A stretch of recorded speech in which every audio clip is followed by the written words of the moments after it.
Come in. Welcome. I'm E.G. Marshall, commuter between this world of the mundane and the other world of the macabre. Although, frankly, I find it harder and harder to tell them apart. We look at oil, that surging, volatile liquid which fires the machinery of our complex civilization. We look at it with increasing anxiety because we know that sooner or later it must run out. And then what? Well, it isn't exactly a new situation. There was a time in the past when the human race had almost used up practically all the oil there was. Our mystery drama, The Lamps of the Devil, was written especially for the Mystery Theater by Dann and stars Kristoffer Tabori. It is sponsored in part by Buick Motor Division and Luden's Medicated Cough Drops. I'll be back shortly with Act One.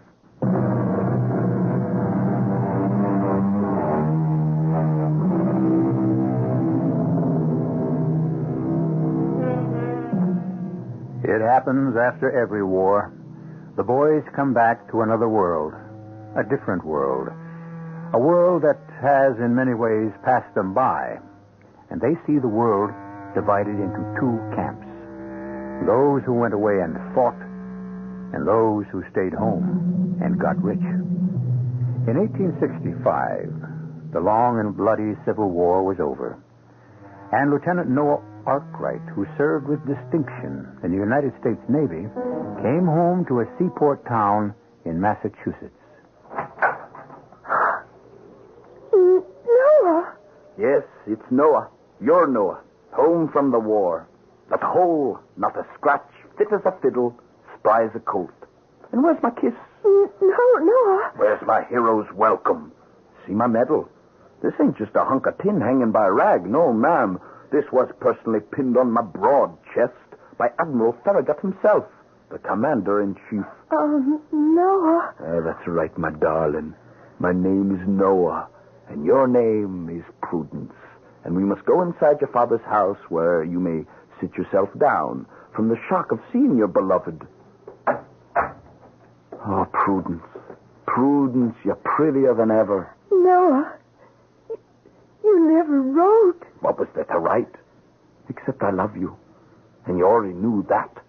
Let's have a small wedding. Noah, listen. And you will sail with me. Here's one whaling captain that's going to take his wife on all his voyages. Noah, listen. I'm a married woman. The captain's cabin shall be more than just... You're what? I'm a married woman, Noah. You never wrote. How was I to know if you were alive or dead? You were gone 4 years. Noah. Night after night, at sea, in the darkness. I was never alone. You were always with me. Please, Noah. Please, Noah, what? I'm sorry. You're sorry? You have to understand. Time passes. People change. Prue, I thought I heard voices in here. Who is this? George, I would like to present an old friend, Lieutenant Noah Artwright. Noah, my husband, George. This fish-eye. Noah. This is your husband.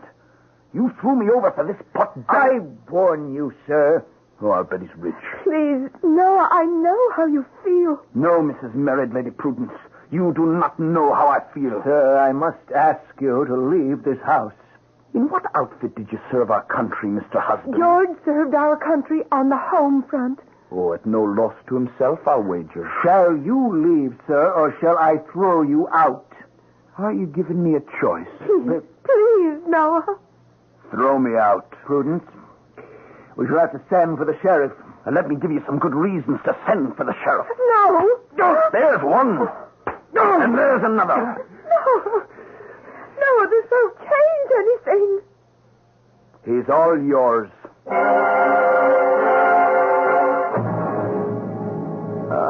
Noah, I heard you were back. Mr. Fallowfield, I just seen the Betty Lee. She's going to ruin. I know. She's just rotting away in the harbor. I know. She ain't put to sea in over 5 years. She has to be refitted. Refitted? And do I have plans? Ever since you told me I would be her skipper. Oh, I know every timber in her body, every spar, every brace. Here's what I think we should do. No, I ain't never gonna refit the Betty Lee. What are you saying, Mr. Fallowfield? Well, I'm saying it don't pay. Oh, but if you buy a new ship, you don't know what you're getting. Whereas with the Betty Lee, you see... Well, it don't pay to refit the Betty Lee. The reason is because I ain't no longer in the whale oil business. You're not in the... What do you mean you're not in the whale oil business? Why? Because that don't pay neither. You, Jonathan Fallowfield, you're not sending out the whale ships anymore. Son, it's over. Over? What do you mean over? How can it be over? What are folks going to do for oil, for candles, for lamps? Well, this new stuff's cheaper. This petroleum. Oh, no. It's filthy. It's dirty. It's only fit to light the lamps of the devil. And it's come at just the right time. You see, the whales are practically give out. No. I can take it to where there are thousands of whales. There are no thousands of whales nowhere, not anymore. You hunt any animal long enough, hard enough, the way we did. One day, you wake up, and you see they've been hunted out. Yeah, we'd have been in trouble, son, but they come across this petroleum. Oh, I tell you, it won't work. Well, it's what folks are going to use for oil. Never. Guess it's hard for you, son. You've been through a war and all. Now you come home, find it just ain't the same home you left. You promised me the Betty Lee. Well, there she is now, lying on the beach. You want her? Take her. I will. But first, ask yourself, where you get the money to fix her up, fit her out? You mean I can't raise money for a whaling voyage here, in this town? We're the whaling capital of the whole blamed world. Well, maybe we used to be. What do you mean, used to be? Well, son, I've been patiently trying to tell you the days of the whaling trade are over. Not for me. I guess we don't have anything more to talk about, do we? It's hard for you, Noah. You've been through a bad time in the war and all. And now you come home. Ain't the same home you left. It sure isn't. Mr. Fallowfield, I can't say it's been a pleasure. Good day to you. Noah, let me give you a piece of advice. Free of charge, I hope. The world goes on, son. And when something better, cheaper, easier comes along, you make sure you get aboard. Otherwise, you know what's going to happen to you? You're going to get left. Thank you, Mr. Fallowfield.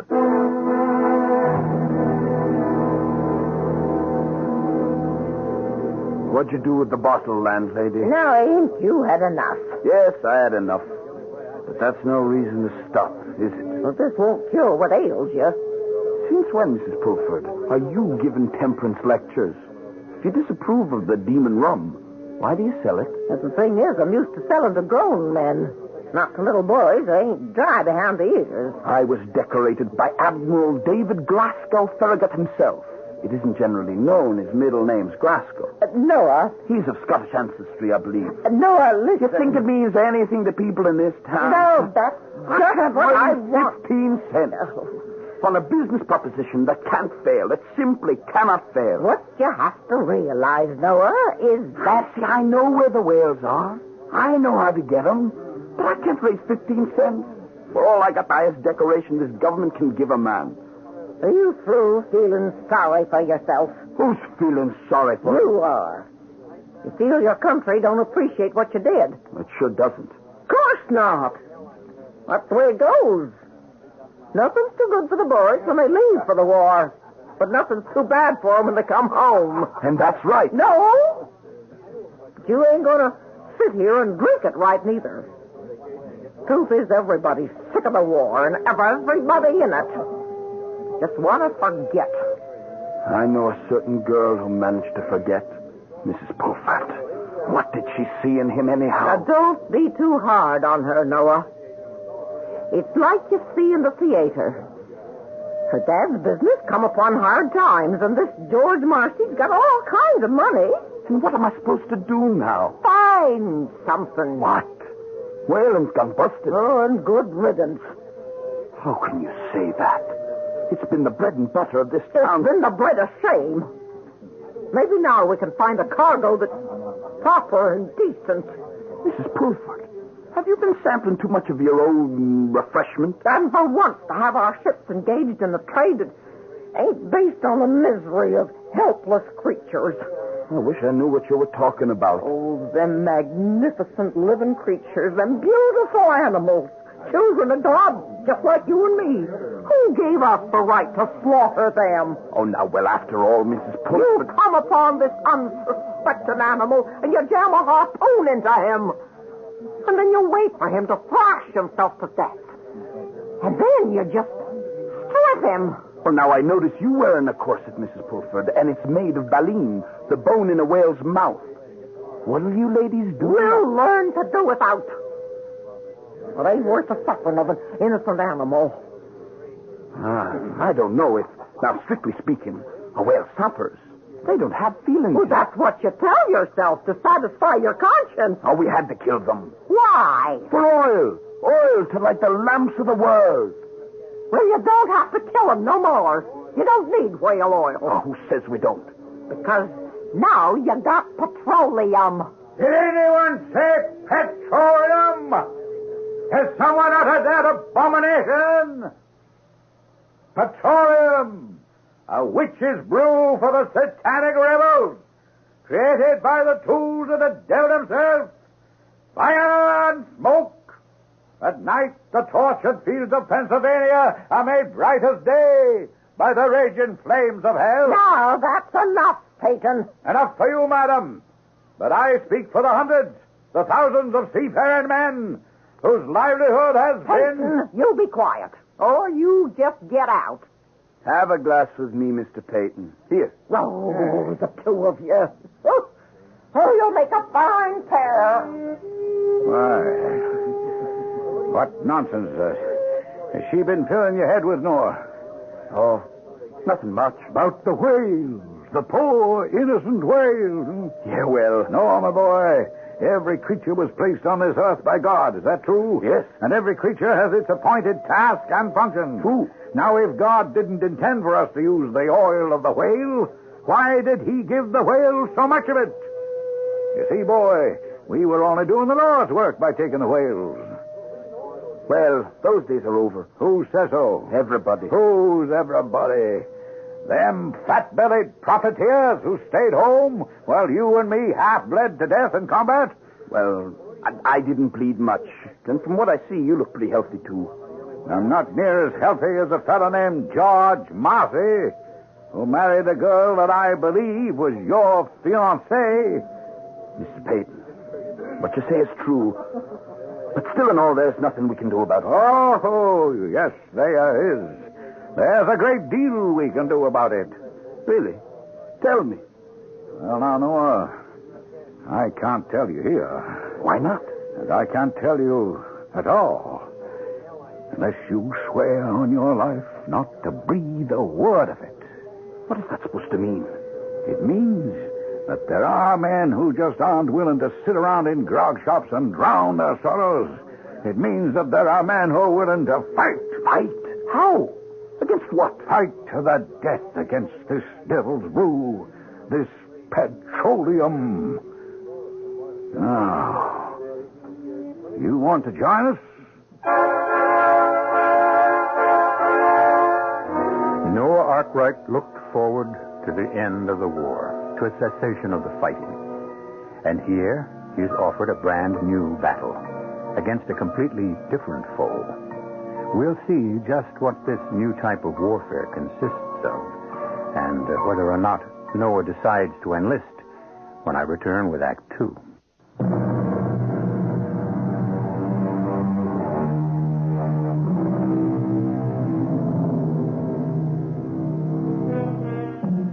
You can't stop the wheels of progress, or so they say. But you can throw a monkey wrench into them, or more accurately, a shoe, which is what working people in France tried to do more than 100 years ago when they were losing their jobs to machines. They tossed their wooden shoes, their sabots, from which we get the word sabotage. But What can you do to petroleum? Join in what, Mr. Peyton? Join us in fighting for your job and the job of every whaling man in this town and all along the coast. We're all brothers. I've heard talk, but no hard facts. Let's get out of here. Where are we going? To a meeting. What kind of a meeting? A meeting of good fellas who believe the way we do. How do you know what I believe? Now, you're an honest man, Noah, which means you have to believe our way.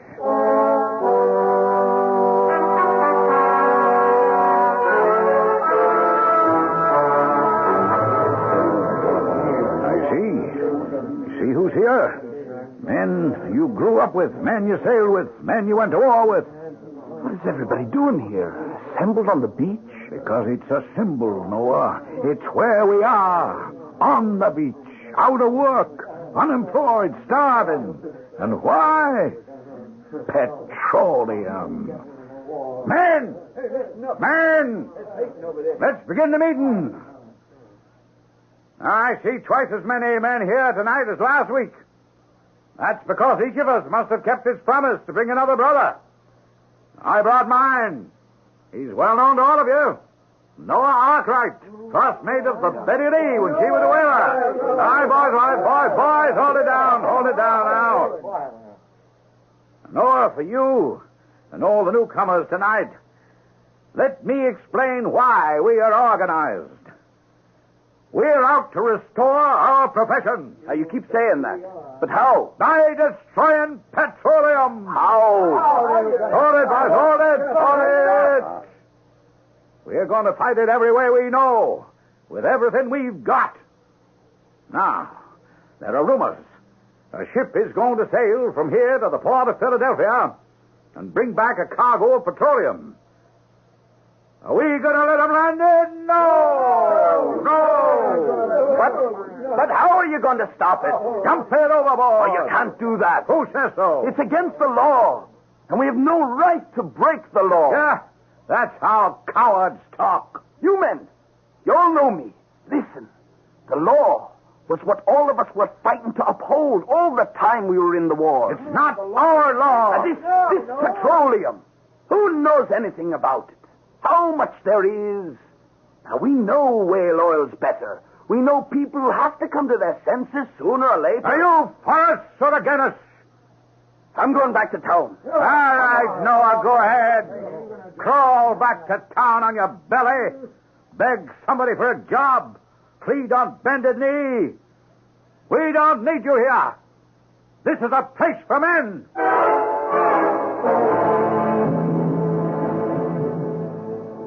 Well, I hear you didn't go along with the boys last night, Noah.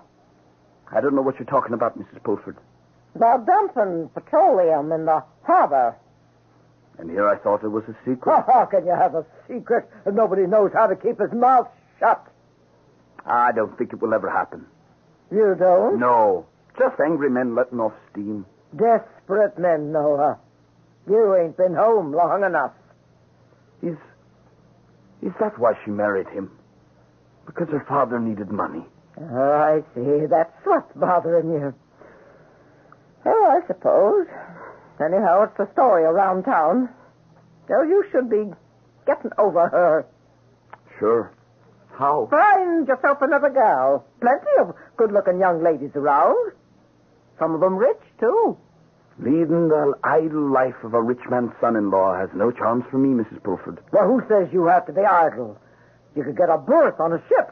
Where? Well, most anywhere. It's a steamship. Oh, no. Are you going to be like the rest of these fellas? Too proud to go on anything but sail? Sail's the only way. Now, how can you say that? You were on a steam battleship. Oh, but steam can never replace sail for the merchant navy. Why not? It's not practical. You've got to carry so much coal to feed those engines. You got almost no room left for cargo. Oh, now I've heard it all.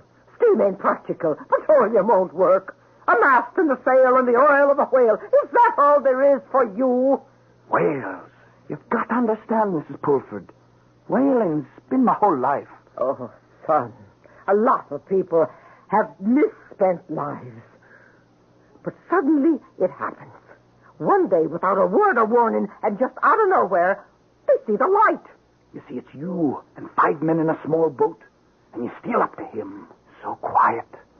You hold your breath, because he's the biggest living thing in the world. Proud of yourselves, huh? You come at him from behind. Oh, that's showing real courage. And when you're within darting distance, say maybe 17 feet, you throw that iron. Why are you so excited? It's like sticking a pig. He's hooked. And now he's out of the water. He's in the air, all of him, like a mortar shell. Straight up and straight down again.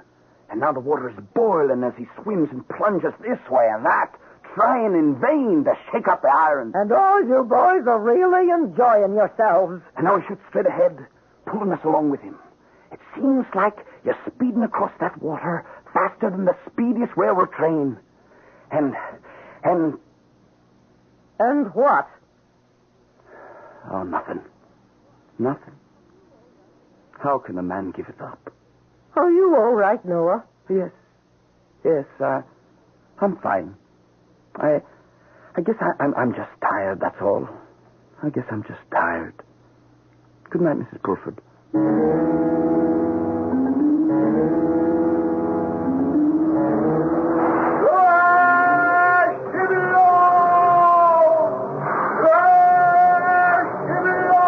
Get up, Noah. Wake up.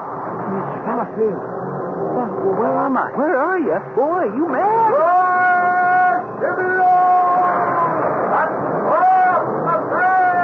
am I? Oh, you're on the Betty Lee. Betty Lee? Your ship, the Betty Lee. I promised you the Betty Lee, didn't I? We fitted her out. We're at the whale. And where they are, Babylon, Noah. And man the whale boat. Steady, boys. Hold her very steady. Look, Noah, all around you. Hundreds of whales. Thousands of whales. Oh, didn't I tell you, Mr. Delafield? You told me right, all that. Whales. And all of them the right whales. Whales whose bodies are thick and rich with oil. Oh, start killing. Start killing. Now, Noah. Throw the lance. Now. Noah, what's wrong? Why are you just standing there, Noah? Oh, your eyes. Throw it. Kill him. Kill him. What's wrong? I can't. What are you saying, boy? He's got a look in his eyes. His eyes. You can't see a whale's eyes. I see the look in his eyes, and I can't kill him. Throw that lance. Yeah, before we lose him. Look at him. Oh, Lord, just look at this magnificent creature. How can we kill him? Noah, boy. Why should we kill him? For oil, you fool. No more. No, we want to kill him. He thinks we're friends. Look, he lets us come close. He trusts us. If you won't throw that lance, step aside and let me. Stand where you are. We kill no more whales. Hand me that iron. Never. Men, we're going to have to subdue him. He's gone crazy. And clear me. All of you. Men, your share of the oil, your wages. Is he going to take it all from you? Don't any man try to... Look out! We're too close. The whale! We're too close. Look out for his tail! He's going to kill us with that tail. Be quiet. Come on, stand. Look out! Have him with a lance. Be quiet. We'll all be killed. Look out. Look out, you fools. Noah? Noah? Eyes. I never saw the eyes of a whale before. Noah? What? Huh? What? I must have No. fallen asleep. Who's there? Noah! It's me, Mrs. Pulford. Oh, well, come in. The door's open. What's the matter in here, Noah? The matter? You've been yelling and screaming something fierce. All my other boarders been complaining. Oh, I must have been dreaming. Oh, some dream. Noah, are you sure nothing happened to you during the war? Oh, I'm fine. I'm fine. The doctors all said so. The shrapnel just grazed my skull, that's all. It knocked me cold at the time, but I'm all right now. Well, you look different. How? Well, I can't say exactly, but something seems to be gone from your face. What? Well, I don't know what. Maybe you don't look so angry anymore. Angry? Oh, you've been looking like you're mad at the whole world since you come back. Well, I had a right. Oh, you look different. Do you feel different? Do I feel different? Yes. Yes, I guess maybe I do. I can't go on being mad at the world forever. Maybe going after whales is all part of the past that's dead and gone. A past I'd better forget. I'd best start thinking of things to do and stop thinking of things to hate. Oh, good. Oh, I knew I had something to tell you. The sheriff's downstairs in the tavern. He wants to talk to you. Now, why would the sheriff want to talk to me? Well, why don't you ask him? What's on your mind, Sheriff? You're on my mind, young fella. Am I? Why? You know why. I'm here to warn you. Warn me about what? You and the rest of them. Warn me about what? I'll have the bunch of you in jail so fast. For doing what? Nobody breaks the law in this town while I'm the sheriff. What law have I broken? The one you're gonna break. You attempt violence against the cargo of any ship in this harbor. What right do you have to accuse me of? I'm wise to you, to all of you. Riffraff like you. Riffraff? Is that what we are? Drunken, brawling, lazy. Sheriff, you get out of here. I'm warning you, young fella. You and the rest of them hooligans. Mind your step. Now, Noah. I should have knocked him down. Noah, don't listen to him. Why not? He's only saying what most folk think. That all of us are riff-raff hooligans. What was it all for? Why did we fight so hard and so long? Oh, we should have let Johnny Reb just take over. No, you know you don't mean that. Don't I? Now, this two-bit pint-sized monkey thinks he can lord it over everybody because he has a tin badge. I've been pushed around long enough. Folks here think I'm a troublemaker. I'll give them something to think about. Is Peyton here? Peyton? You around? Jim? Harry, Bob? Any of you young fellas seen Peyton? You tell him I'm looking for him. Tell him I'm sold.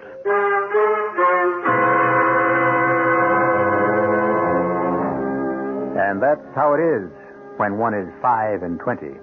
The ideas are bright and vivid, but they spring from the heart and not the head. Quick to anger, violent of temper, and eager to love or to quarrel, whichever presents itself. And so it appears that Noah has chosen sides. How the fight comes out will be detailed when I shall return with Act 3.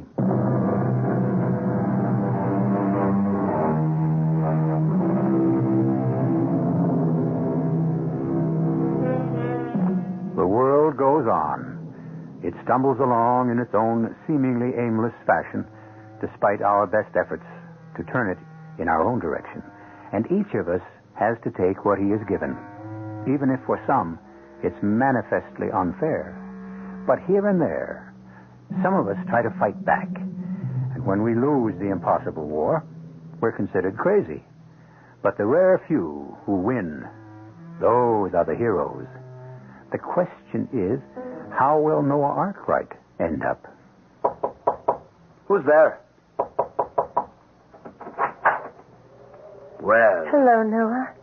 look who this is. Prudence. Mrs. Prudence Marcy. Or should I say, Mrs. George Marcy. May I come in? May I come in? And for what purpose? Is it the usual reason a lady visits a gentleman in his room very late at night? Please, Noah. I came here to... Yes? I know you must hate me.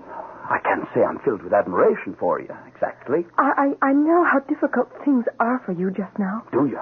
I know how many sailors are idle. Oh, well, the fortunes of war. I've come to offer you a job. As what? A groom in your stables? My husband has picked up the Betty Lee. Oh. Is he going into the whale oil business? George wants to send the Betty Lee to the port of Philadelphia to pick up petroleum. Is that a fact? Whale oil, petroleum, what difference should it make? It's oil, it burns, it lights. And what is this supposed to mean to me? Well, you should be captain of that ship, the Betty Lee. Nobody knows her better than you do. You want me to be captain of the Betty Lee. And thus, in one sweep, you do a good turn to your husband and your fiancée. Noah, I'm trying to help. And where are my feelings? I'm a whaling man. It's in my blood. It's in my bones. Do you think I'd help destroy my own profession, betraying my own comrades? Noah, it's over. Can't you see it? The Betty Lee will need the best skipper for this voyage, and that's you, Noah. The world goes on. People do the best they can. You can live in the past, or you can adjust to the future. A very pretty speech. Oh, go ahead. Spend the rest of your life feeling sorry for yourself. I thought I could help you. I see I was foolish. Goodbye, Noah. How do you like that? I'm wrong.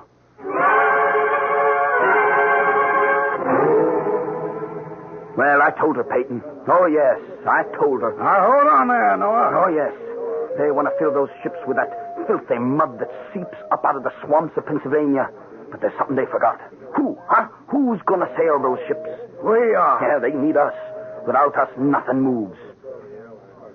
What did you say? I said, we're going to sail the Betty Lee, Noah. We're going to cut our own throat? Oh, no. You have to think right, boy. We want to make sure the Betty Lee gets to Philadelphia, loads on them barrels of petroleum, and comes back to this very same port. Why? So we can have a party. What party? The grand, glorious petroleum oil party, right in this harbor. The grand, glorious petroleum oil party? Why, Noah, we'll become another Boston. Yes. They'll think they whipped us. But we'll bring back that petroleum and throw it in their faces. And all you have to do is become the master of the Betty Lee.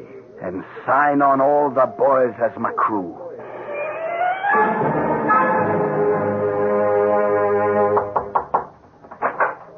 Oh. Evening, Miss Marcy. Well, what do you want, Noah? Why, what's happened to good manners since I've been gone? It used to be folks in this town answer the door and say, why, come in, sit a spell. Noah, please, no trouble. Who's at the door, Prudence? Oh, what do you want? I see bad manners are catching. Prudence, why don't you serve us up a cup of tea? Here, sir, you can't barge into my house and I order... knocked at the door very politely and was admitted by the lady herself. Now to business. I'm not interested. I must ask you to leave this house. You're talking like a fool. What? Believe me, I know. I used to be a fool myself. You bought the Betty Lee. Who knows it better than I do?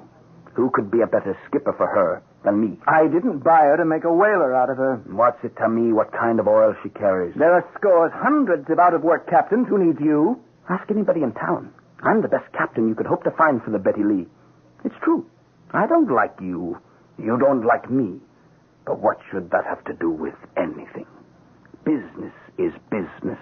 You know, I like the way you think.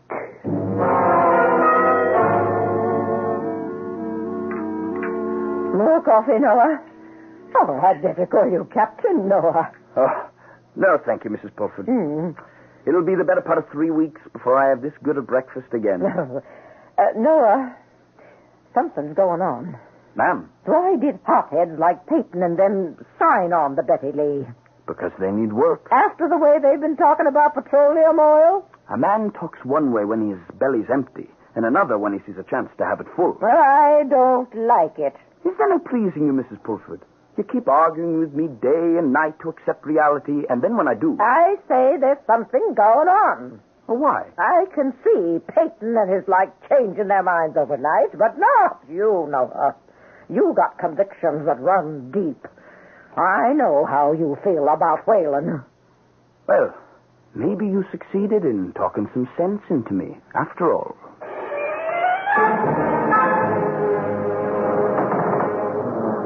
Hold her steady. Steady as she goes, Captain. Let this wind keep favorable, and we can have our cargo back in port day after tomorrow. Aye, in port, but not in town. The day after tomorrow, the 5th of June, 1866, a famous date in history, the grand and glorious petroleum oil party. The whole town will be there to watch us come into the harbor, but instead of tying up to the dock, we drop anchor in the middle of the harbor and start the festivities, eh? Why, Noah, you're looking serious. So serious? It's just, well, I don't hold with violence. Violence? Man, you had 4 years of war. Now, that was different. What's a man to do, Noah? What's a man to do? Now, you're right, Peyton. You're right. Yeah. What a party that's gonna be!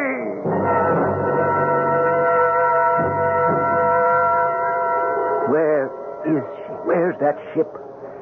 She was due hours ago. Now, George, they say there was a storm down along the coast, south of here. Perhaps I should never have given him the ship. George, he is the most qualified. Prue, is that why you wanted me to make him the captain? Yes, George. Is it the only reason? Is it, Prudence? Yes. You were in love with him. Oh, that was during another time, another life. Then you admit. Well, that life died. It was killed by the war the way so many others were. We can't have the things that were. We can only have the things that are. Look there, folks. Your ship. Oh, it's the Betty Lee. The Betty Lee. Oh, strike up the band.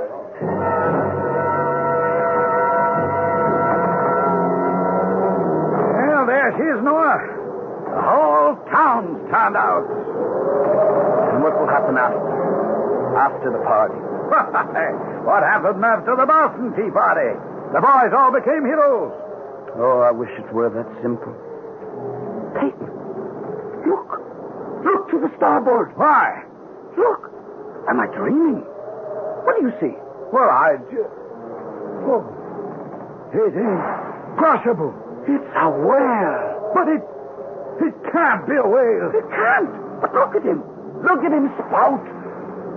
It's a sign. A sign sent to us from above. On this day, the great and grand and glorious Petroleum Party Day.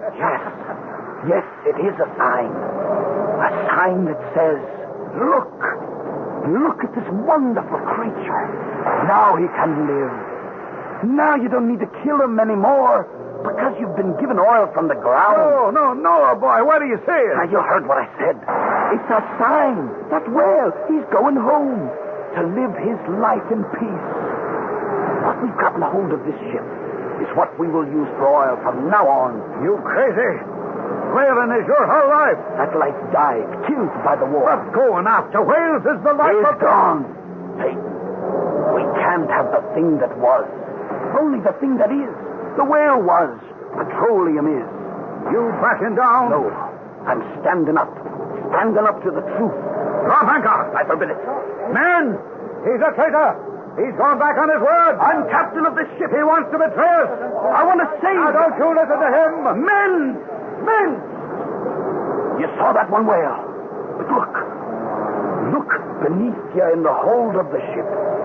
Hundreds of barrels of oil. It just came out of the ground. It never stops. It's oil. It burns. It lights. It lights the lamps of the devil. Let's get that cargo overboard. You will obey orders. Not from traitors. I'm in command here. No more. We're taking over the ship. Do any of your men want to mutiny? Do any of you want to hang? Don't listen to him, men. He sold us out. Come on. Let's tie him up, boys. I'll shoot the first man who raises a hand against me. What are we waiting for? He's all by himself. Am I? Jim, Bobby, Harry, you've got more sense. All right, boys, let's rush him.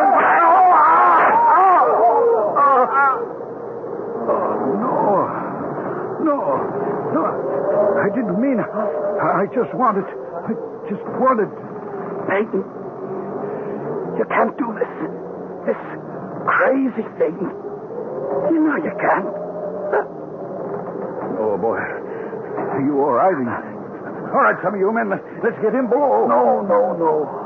I might as well stay here. We didn't want anyone to get hurt. No one was supposed to get hurt. Someone always gets hurt when grown men act so crazy. You can't fight it. You can't fight progress. Fight that stuff that we got in the hold. You can't do it. You go on, and you do the best you can. No, you'll be all right. No, you'll be all right, boy. No, I don't want anyone to get into trouble. How it happened, well, just say that we were firing off our pistols to celebrate, and we had an accident. No. We'll get you to a doctor. Peyton. She blows. Oh, you see him, Peyton. Oh, he's a beauty. The biggest, rightest whale in the world. Why are we sitting here? Why don't we man the whaleboats? Peyton.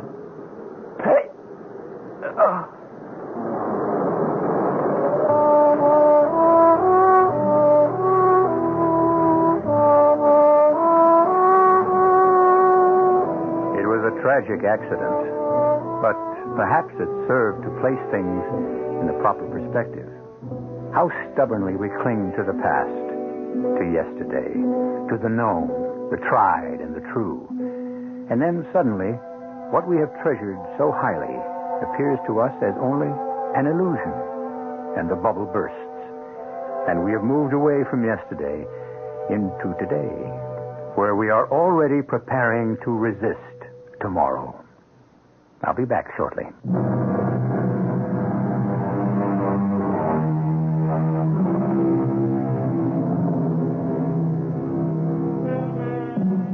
It's becoming a blander world, isn't it?